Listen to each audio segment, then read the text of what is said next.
En Radio 5 Cádiz se ha escrito un libro.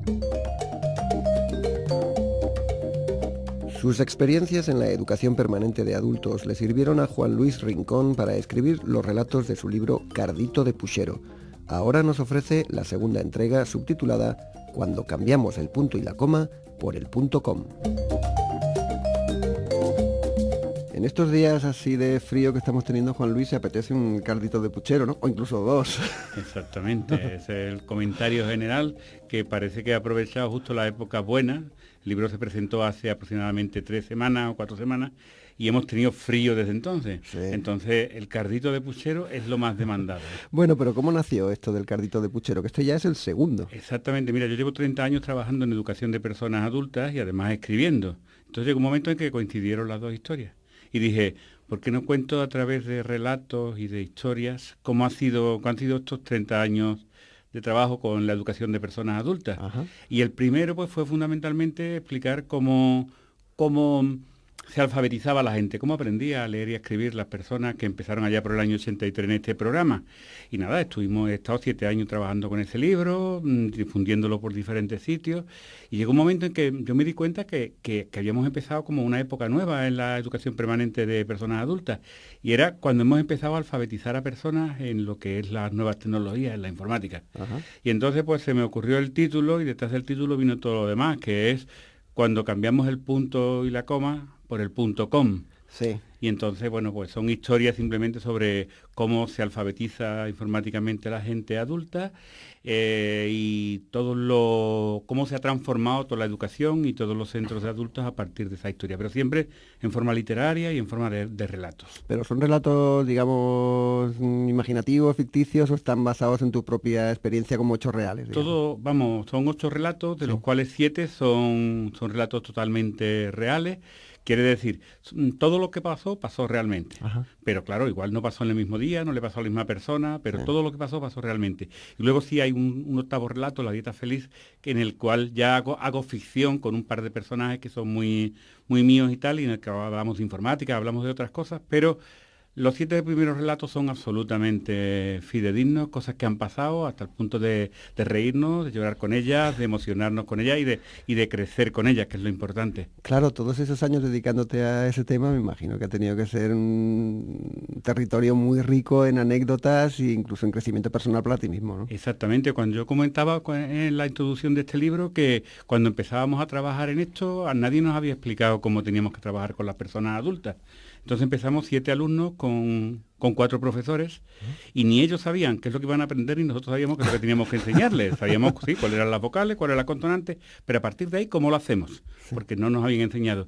Y ha sido un mundo maravilloso durante 31 años que llevo trabajando en esto, maravilloso de aprender cada día. Esta mañana mismo, en mi centro enseñando, siempre hay cosas que aprendes con ellos, siempre hay momentos para el crecimiento y momentos para la diversión, porque es un hecho fundamentalmente divertido, pero también es un hecho fundamentalmente de crecimiento personal, tanto del alumnado como del profesorado que se implica. Ujú. Siempre se dice que en la enseñanza hay niños que son rebeldes y parece que es difícil trabajar con ellos, pero que quizá todavía es más difícil trabajar con adultos porque quizá vienen un poco como resabidos de las cosas que ellos creen que saben de la vida y que tienen que empezar a darse cuenta de que ignoran, ¿no? Algo de eso hay, pero también es cierto que cuando el profesor o el maestro, en este caso, se basa precisamente en esas experiencias, en eso que traen sabido para organizarles el resto de la enseñanza, el aprendizaje es fluido.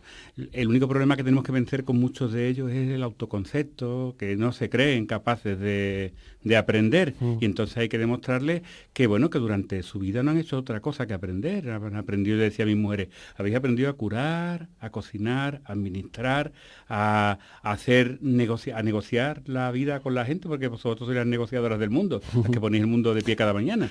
Y entonces, si habéis aprendido todo eso, ¿cómo no vais a aprender una tabla de multiplicado? ¿Cómo no vais a aprender que un botón se le da aquí y se abre una pantalla? Sí. Es simplemente creértelo. El primer paso es creerte que eres capaz de aprender. Y luego, claro, muchas veces es que el aprendizaje de eso no le es necesario. Y si no le es necesario a una persona tan eficaz como mis alumnas, no lo aprende. Claro, lógicamente. Bueno, es curioso lo que tú decías, ¿no? Que si das un botón se abre una una pantalla. A nosotros nos parece ya lo más normal, no digamos nada, a las jóvenes generaciones, para los que ya saben perfectamente que si tú les enseñas una fotografía casi, aunque sea en papel, te van a hacer el gestito de separar los dedos para hacerlo más grande, pero a personas que ya tienen esa edad, que son adultos, que han vivido en otro concepto, en otra idea de vida, que no tenía nada que ver con pantallas y con ratones, ese mundo nuevo tiene que ser muy complicado, ¿no? Es terriblemente complicado y terriblemente alucinante. Los rostros, por ejemplo, esta mañana hemos estado trabajando algunos usos de Internet y hubo un momento en que hemos llegado al Street View de Google,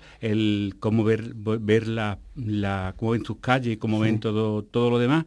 Y yo me volvía de vez en cuando a mirar los rostros de mis alumnas y había algunas que alucinaban de ver cómo yo era capaz simplemente con un movimiento del ratón moverme por la calle donde ella vivía, ver los coches aparcados de sus vecinos y claro, en algún momento le llegué a decir incluso, mira, y ahora estamos en este local, saca la mano por la ventana que te va a ver el satélite.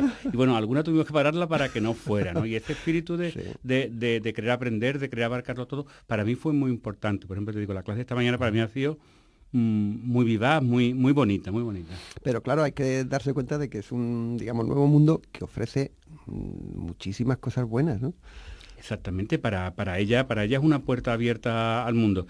En el otro carrillo de Puchero yo contaba que la mayoría de las mujeres de Andalucía empezaron a salir de sus hogares y de sus casas gracias a los centros de educación de personas adultas, porque hasta entonces la gente, por ejemplo, del puerto solo había venido a Cádiz por temas de residencias y temas así. Nosotros fuimos los primeros que empezamos a sacarlas de excursiones, a ver monumentos, a ver espacios naturales, todo eso. Bueno, pues con esto es una ventana al mundo totalmente nueva que les hemos abierto a un montón de personas y a un montón de gente. Y bueno, y la verdad es que lo están aprovechando de manera maravillosa, vamos. Juan Luis, para dedicarse a esto hay que saber mucho de informática, pero sobre todo, bueno, no sé si mucho de informática, pero sobre todo hay que saber mucho de psicología y del contacto con las personas. No hay que saber tanto de informática, o sea, la informática, nosotros tampoco nos enseñaron informática en ningún sitio, la fuimos aprendiendo como todo el mundo a nivel de usuario y luego sobre todo lo que hace falta es mucho del sentimiento positivo, saber cuándo hay que cortar una clase y decir vamos a sentarnos, vamos a charlar y vamos a charlar de nuestras cosas y vamos a dar de esto, vamos a dar autoconcepto, vamos a enseñaros que tenéis esto, vamos a compartir nuestras experiencias. Y bueno, y sobre todo eso, trabajando con adultos hay que ser un psicólogo terrible y entender muy bien a la gente y luego también implicarte, o sea, tú no puedes pedir a la gente que se abra a ti y que te cuente sus experiencias y poder entenderlas sin que tú le devuelvas lo mismo. Tú no puedes decir, ellos llevarse media hora presentándose y poniendo su vida encima de la mesa y después decir, vale, yo soy el maestro, hasta luego, porque es que entonces ya no confían en ti. Entonces, yo qué sé, yo en la clase soy Juanito, ¿no? Juanito, y Juanito para arriba y Juanito para abajo, y ya está. Bueno, Juanito, y lo que has escrito aquí, tanto en el primer carrito de Puchero como en este, ¿a quién le puede interesar y a quién le puede gustar, digamos, desde el punto de vista de la narrativa, por así decirlo? Exactamente. Yo por eso decía que son relatos literarios, son relatos contados. A mí me gusta mucho escribir, llevo muchos años escribiendo. Yo digo, esto tiene varios públicos. Uno es las personas que han pasado por los centros de adultos, otros son los profesores y la gente interesada en la educación.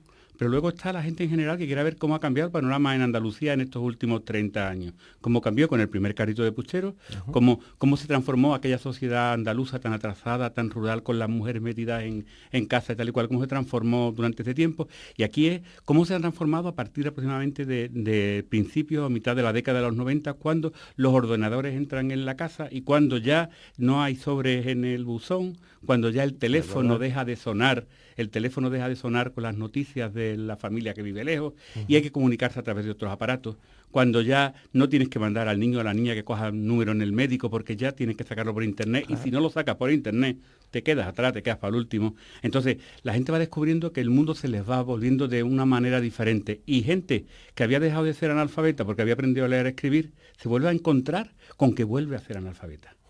Pero además se encuentran que aunque son analfabetos ellos, pero son analfabetos los médicos, son analfabetos los funcionarios, son analfabetos los policías, y se encuentran, vienen a la clase y se encuentran en la misma posición con maestras jubiladas, con maestros jubilados, con abogados, con tal, que vienen a reciclarse en el tema informático, porque la informática nos hizo igual de analfabetos a todos, claro, y nos hace crecer. Entonces, no analfabeto en en ningún sentido despectivo. Analfabeto es una persona que desconoce un tipo determinado de lenguaje. Y este tipo de lenguaje, que es el informático, lo desconocía mucha gente. Pues yo creo que aquí va a encontrar mucha gente ver cómo ha cambiado en la postrimería del siglo XX y en los principios del siglo XXI, cómo ha cambiado toda una sociedad con la introducción de los ordenadores en las casas. Y lo que te rondaré morena, que es lo que nos viene ahora. Lo que nos viene, ¿no? Exactamente. Bueno, a lo mejor de eso habla un futuro Cardito de Puchero 3. Hay una tercera parte que ya está anunciada aquí, que se llamará La Pringá. Porque dice que no hay un buen puchero que no acabe con una pringá. Bueno, donde yo espero poderme jubilar si me dejan dentro de 4, 5, 6 años, y entonces pues contaré otras cosas que no se han podido contar aquí. Y una amiga me decía, bueno, y tienes que poner no solamente la pringá, tienes que poner la ropa vieja y el puchero y las croquetas. Y digo, exactamente, es verdad, ese es el esquema del próximo libro. La pringá, la ropa vieja y las croquetas. Y con eso doy por cerrado este ciclo, porque ya empezaré ya otro ciclo personal a ese nivel, que espero que me dejen llegar a él. Pues estupendo, esperemos que sea así y que vuelvas por aquí para contarnos. Muchísimas gracias, Juan Luis. A vosotros.